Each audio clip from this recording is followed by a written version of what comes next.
लड़की सिर्फ इसलिए अपने बालों से आधा चेहरा छिपाकर रखती थी क्योंकि वो बहुत खूबसूरत थी। बचपन से ही परिवार के लोग उससे ठंडे और बेरुखे थे। किसी ने भी आज तक उसका पूरा चेहरा नहीं देखा था। घर के सारे लोग तो बस उसकी गोद ली हुई सुंदर बहन पर ही ध्यान देते थे। लेकिन जब उस लड़की का 18वां जन्मदिन आया, उसने पहली बार अपना चेहरा सबके सामने दिखा दिया।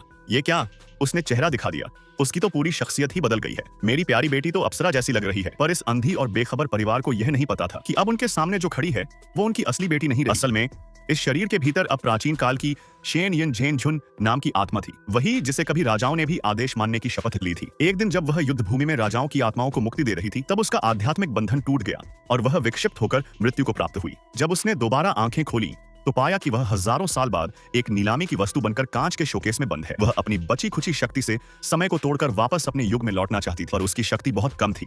इसी बीच उसकी नजर भीड़ में एक आदमी पर पड़ी जिसकी आंखें और चेहरा प्राचीन सम्राट से मिलते जुलते थे। उसने अपनी आखिरी शक्ति से कांच तोड़ा, जंजीरें तोड़ी और उस आदमी के सामने जा खड़ी हुई। क्या तुम्हें मेरी कीमत चुकाने में दिलचस्पी है? उसने पूछा। आदमी बोला, तुम्हें खरीदूं? क्यों?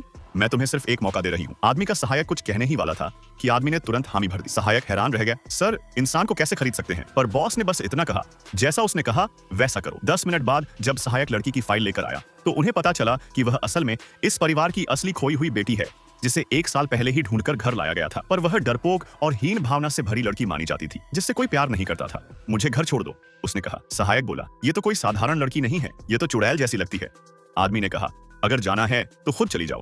वो जाने ही वाले थे कि लड़की ने एक ही नजर में आदमी की बीमारी पहचान ली और कहा, कल तुम्हारी गंभीर बीमारी दोबारा उभरने वाली। सहायक ने उसे डांटने की कोशिश की, पर लड़की ने बस एक उंगली उठाई और सहायक जगह पर ही जड़ होकर रुक गया। अब आदमी हक्का बक्का रह गया। इतनी कम उम्र की लड़की और ऐसी शक्ति? उसने तुरंत कहा, कृपया कार में बैठिए मैडम। जब लड़की घर लौटी तो से कह के था कि उसका कमरा उसकी गोद ली हुई बहन ने कब्जा लिया है। यहाँ तक कि उसके बिस्तर पर भी महंगे बैग और ब्रांडेड सामान फैले हुए थे।